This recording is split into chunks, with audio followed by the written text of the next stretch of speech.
Hey everyone, it's Talia here. Welcome back to another video on this channel. I have for you guys today Fuzion's limited edition 2019 Halloween duo. This is called Witches and Warlocks, and it features two brand new colors that glow in the dark. I have some really fun ideas on how to use both of these. I have seen pictures of these online, I've seen swatches, and I'm so excited for what they came out with this particular collection. So there is two different colors. There is the sparkles and then there is a color. The sparkles is an orange, the colors is a black. They both glow in the dark. Like, how exciting is that? I love that they came out with a black glow in the dark. As soon as I saw it, I knew exactly what I wanted to do with it. So I'm gonna show you guys the swatches of these, but I'm also gonna show you a little demo on how to use them too. So let's get started. Is Witches. Okay, this I think is even better in person. This is what Witches looks like. So it is a orange, kind of matte fine glitter base. And then there are some multicolored glitters in there as well. Primarily you see the yellow fine flecks of glitter as well as some yellow chunkies. Or like you could say like a yellowy gold as well. I love this. I think this is perfect for Halloween. Remember that the Fuzion gels are a builder consistency, not meant to build your enhancements out like an extension. They're just a little bit thicker. So it's nice because then where you put your product down is where it stays. This is what Witches looks like.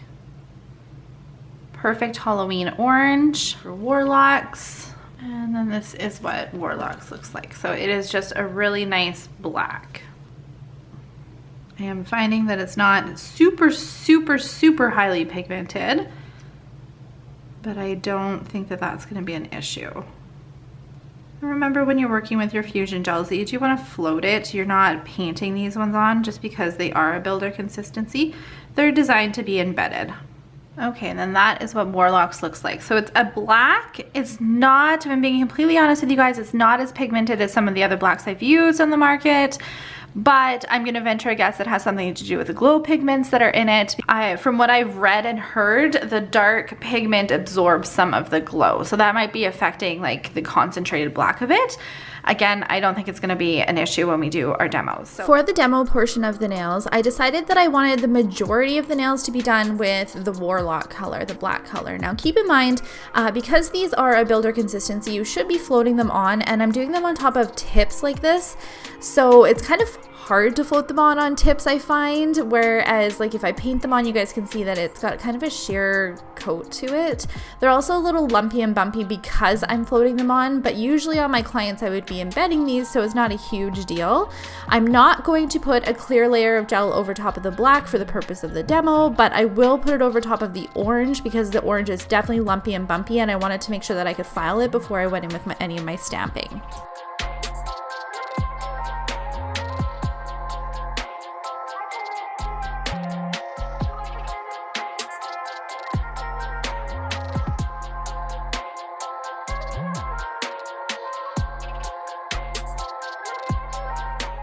When I'm working on these demo tips, I don't need to get an apex, worry about my structure or anything. All I'm trying to do is cover the glitter gels to cover up some of those lumps and bumps because I wanted to finish file it and make it a little bit more smooth.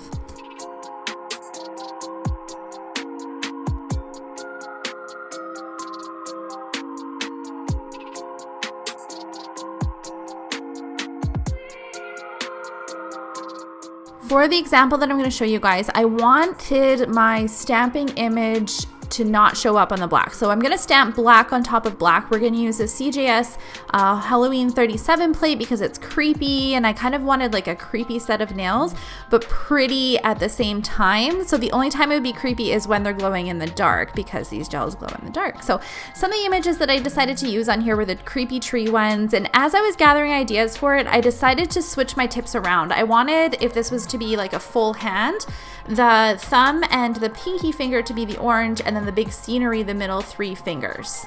On what would be the pinky nail, I decided to do this giant spider web. I thought this would look really cool on top of the glitter, and I love the contrast of a glitter nail with a solid stamp on top of it. And then on what would be the thumbnail, I wanted to stick with that spider web image as well, but also include some dangly spider webs as well as a little spider on there too. I really liked this particular spider image here with the web kind of on an angle because I thought that'd be really good for the corners. Now I did get a little bit of the black stamping on that I didn't want from that spider web, but instead of removing it, I just thought I would cover it up with the little spider, and that's where I just decided to position the spider, was to cover up any of the little mistakes that I'd made there.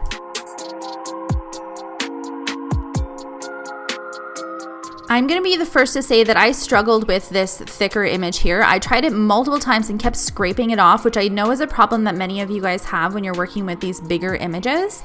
I just decided to use the little tree on the end there, which wasn't a big deal. That showed up really great for stamping because I wanted the tips of the nails to kind of be where the scenery would be. But I did want to go back to that stamping image first. I did get some tips from Debbie that when you are stamping with this, make sure that you hold your plate down really firmly, and also use the belly of your scraper when you're going across with it as well. I have yet to try that, but I will because I am determined to get this image to work. I really liked this little graveyard scene at the bottom here, and I decided that I wanted that to be across the other two nails. My mistake with doing this was using the big stamper though, because it was kind of hard to position it around the tips. So if you're going to do any sort of precision stamping like this, make sure you're using the double-ended finer stamper.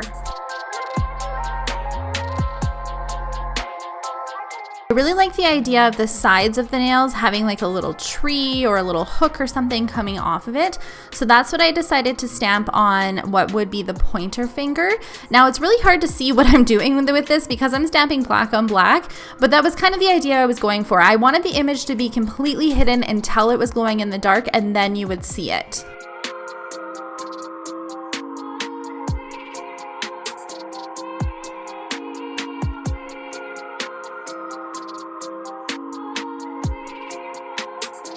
I always wear gloves when I'm stamping for this particular reason. That way I can take off any of the images that I don't want on the nails just with my gloves, and it's not going to mess up my nails or my skin as well.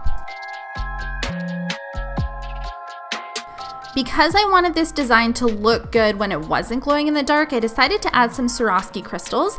I'm going to use Sun, which is a bright orange that matches that glitter gel. I'm also going to use my Glitter Bells glue here, these micro swabs that I get off of Amazon, and I'm just going to position a bunch of different Swarovski crystals on the black. Not to really cover it up, I just wanted to add a little accent, so again, when it's not glowing, they look good. So the big crystal that I'm using is an SS20, then I'm going to go in with some SS9s on this particular nail. I'm going to do the exact same thing on what would be her pointer finger, so that her pointer finger and her ring finger kind of match, but at the same time they're opposites. So if you're holding the hand up, it would just kind of close it in with these particular crystal designs. Now I decided on the pointer finger to use an SS12 instead of an SS9, which is what I wish I would have done on the ring finger too, but for the purpose of the demo, it's all good.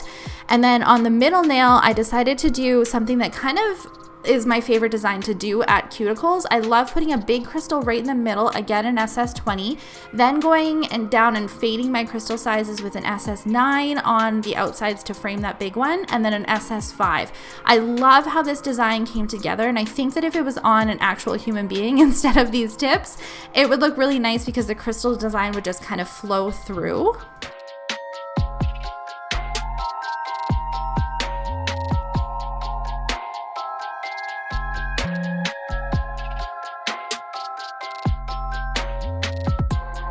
My last step here is to top gloss over top of all of the designs. So when I top gloss over top of nail stamping, I do like to do 2 coats. That way I'm for sure that it's sealing it in, but sometimes your top glosses may separate over top of your stamping.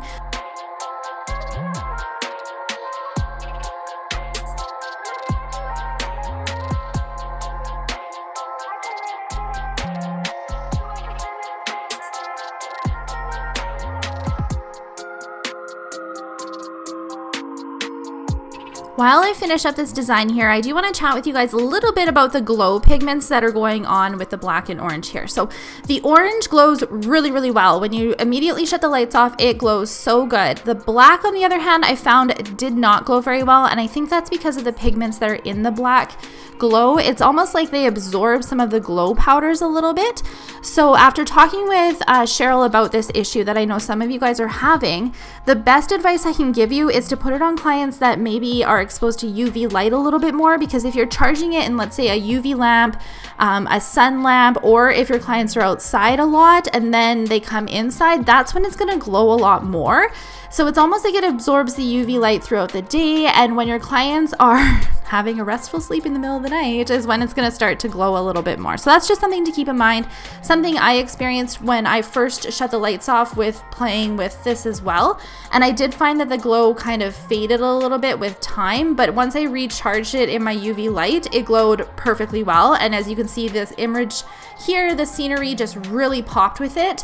I love the idea of this nail design because it looks really nice and classy, like if you're just kind of going around everyday life, and then once you shut the lights off, it shows the glow and it shows the hidden image. I absolutely love the idea of these glow pigments. Another good one to use for Halloween would be the white one that just recently released in the summertime. That's a really fun one that you could do some really cool designs with as well. So I hope that you guys enjoyed this video. I hope it gave you some perspective as to the glows that Fuzion just recently released, gave you some ideas on how to use them. I think these are a really fun concept and perfect for your Halloween nail designs that your clients might be after. So what do you guys think of these glows? Have you got them in? Have you tried them? I do want to point out that they are limited edition, so if this is something that you're interested in, just make sure that you're picking it up because they are going to be unavailable after October 31st. Thank you guys so much for taking the time to watch this video. Make sure that you're following me on all of my social media, and I'll see you guys in the next one. Bye!